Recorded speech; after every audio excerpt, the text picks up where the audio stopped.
I hope you guys have read the question. थोड़ा लंबा lengthy question है लेकिन ईजी है। अपस्ट्रीम डाउनस्ट्रीम जैसी ही बात है। Dimapur is on a higher elevation than Arampur, मतलब दीमापुर आरामपुर से ऊपर है। And due to this whenever someone drives from Dipapur towards Arampur their driving speed becomes 10%। नीचे आओगे तो 10% स्पीड बढ़ जाएगा और ऊपर जाओगे तो 10% कम होगा, ये उन्होंने बोल दिया है। बाद में उन्होंने बोला है Anjum and Divyansh live in cities Deepapur. Anjum यहाँ रहता है एंड दिव्यांश आरामपुर में रहता है। Divyansh, now what they are doing is Anjum and Divyansh start simultaneously from driving towards from their respective cities towards the other city। मतलब दिव्यांश की बात करेंगे तो वो यहाँ से यहाँ जाएगा। When they reach the other city, let's say Divyansh की हम बात करें जो यहाँ से निकल कर यहाँ गया है। Whenever they reach the other city, they immediately turn back and return to their own cities। अब वो यहाँ से इधर आएगा, दिव्यांश वापस आ गया है। And when they reach their own cities, they immediately turn back towards the other city and meet exactly at the midpoint between the two cities। और वो यहाँ बराबर बीच में। So दिव्यांश यहाँ से यहाँ जाकर वापस आकर मिड पॉइंट पे आ रहा है। और same is happening with the Anjum also.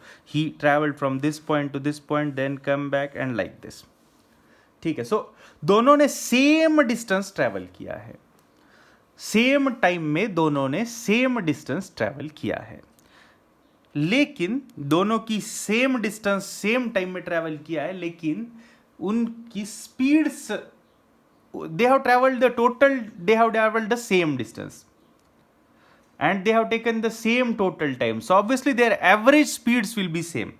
इस पूरी जर्नी के लिए उनकी एवरेज स्पीड सेम होगी, लेकिन उन्होंने आपको एवरेज स्पीड्स का रेशियो नहीं पूछा है। ध्यान से देखो तो they are asking you the what is the ratio of the speeds of Anjum and Divyansh on plain ground. Plain ground के ऊपर की स्पीड्स का रेशियो पूछा है। प्लेन ग्राउंड के ऊपर की स्पीड्स मतलब अगर उन्हें ये अल्टीट्यूड के हायरनेस होने का अगर मदद या नुकसान ना होता है तो वाली स्पीड्स। अब इसमें ध्यान से देखोगे, अंजुम की बात दिव्यांश की बात करेंगे तो ऊपर जाते वक्त उसको नुकसान हुआ स्पीड में, वापस आते वक्त फायदा हुआ और फाइनली फिर नुकसान हुआ। अंजुम की बात करते हैं तो बेनिफिट हुआ फिर लॉस हुआ, लेकिन फाइनली बेनिफिट हुआ। तो अंजुम को ऑब्वियसली ज्यादा बेनिफिट मिला है और दिव्यांश को ज्यादा लॉस हुआ है। तो इसलिए और and still their average speeds are same, तो इसलिए दिव्यांश की स्पीड ज्यादा होगी अंजुम से, ये बात तो बिल्कुल क्लियर है। बट चारों ऑप्शन में दिव्यांश की स्पीड उन्होंने ज्यादा दी है। ठीक है, अंजुम एंड दिव्यांश बोला है, दिव्यांश की स्पीड हमेशा ज्यादा दी है, तो दैट्स द रीजन। अब हम सॉल्व करने के लिए सिंपल सी बात करते हैं that what we will do is they have taken the same time for this entire journey. अब मान लो ये डिस्टेंस d था, दिव्यांश की बात करते हैं। अंजुम का स्पीड लेट से a है, अंजुम का स्पीड लेट से x है, दिव्यांश का स्पीड y है प्लेन ग्राउंड के ऊपर। तो आपको x/y रेशियो ही पता करना है। तो अंजुम की बात करते समझो तो फर्स्ट वो ही came down by travelling this d distance. नीचे आते वक्त उसका स्पीड 10% बढ़कर x की जगह 1.1x रहा होगा, तो उसे टाइम लगा होगा d/1.1x। फिर वो d डिस्टेंस ऊपर गया, लेकिन तब उसे नुकसान हुआ होगा और 10% स्पीड कम होके 0.9x बनी होगी। And finally he travelled this d/2 या 0.5d डिस्टेंस, आधा वापस आया with 1.1x speed. So the total time taken by Divyansh is total time taken by x wala speed Anjum is this thing, and we know that this is equal to total time taken by Divyansh.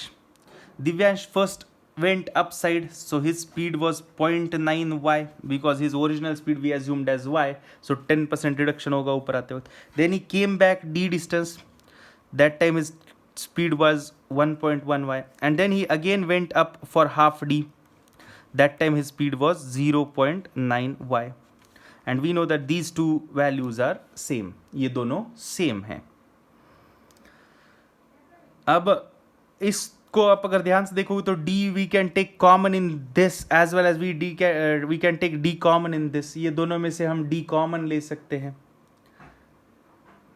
D common अगर हम ले लेते हैं तो D इन 3 जगहों से और इन 3 जगहों से कॉमन लेके हट सकता है। अब इसके बाद इसको हमें सॉल्व करना पड़ेगा। सो 1.1 x और 0.9 x दोनों के टेबल में आने वाला नंबर या एलसीएम 9.9 x से सबको अगर हम मल्टीप्लाई कर देते हैं ऊपर और नीचे 9.9 x से, और इधर 0.9 y और 1.1 y है, तो 0.9 और 1.1 दोनों के टेबल में आने वाला नंबर अगेन 9.9 y और इधर 9.9 x। तो to remove the denominators let's say what we will do is we will multiply everything with 9.9 xy, 9.9 xy से सबको हम मल्टीप्लाई करते हैं ताकि ये इक्वेशन सिंपल होके क्या दिखेगा। लेट्स से 11 जब भी होगा वो कट के 0.9 आएगा और x कट जाएगा तो y आएगा, प्लस 0.9 है तो 1.1 आएगा, x कट के y होगा, 1.1 है तो 0.9 आएगा, x कट के y आएगा,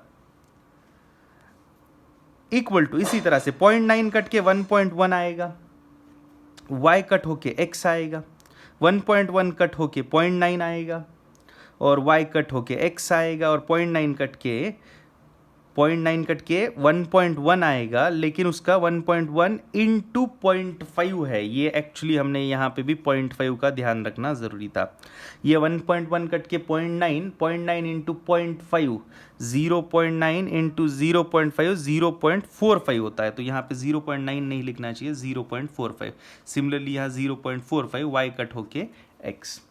बस ये अब इक्वेशन सॉल्व करने की देरी है, and then we will get the answer.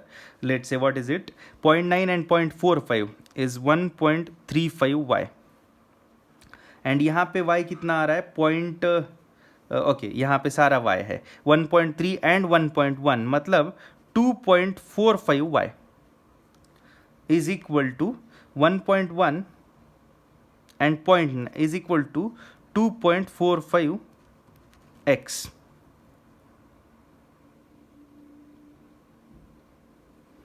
0.9, 0.1, 0.45, 0.1, 0.9, 0.45. So 2.45y, just a minute, यहाँ पे थोड़ा गलत लिखा है हमने। 1.1 x को हमने जब मल्टीप्लाई किया था 9.9 xy से, तो 1.1 इंटू कट होके 9 इंटू 5 इज 45, 9 सो 0.45y आया था, और यहाँ पे हमने गलत लिखा है 0.9 है, 9.9 से मल्टीप्लाई करेंगे तो 1.1, सो 1.1 इंटू 0.5 यहाँ पे आएगा 0.55x, 0.55x, मतलब ये इधर की एडिशन आ रही है 2.55x।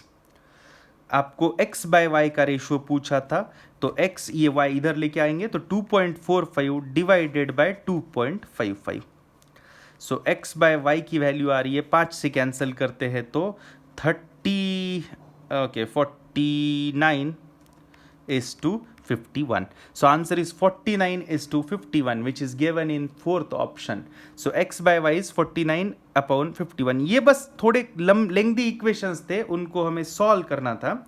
सॉल्व करते वक्त बस ये याद रखना था कि यहाँ डी और यहाँ 0.5d है और यहाँ 0.5d है। ये 1.1x था, ये 0.9y था, एंड 1.1x 9.9 1.1 0.9xy इन सब का एलसीएम 9.9xy लेकर हमने सबको 9.9xy से मल्टीप्लाई किया था।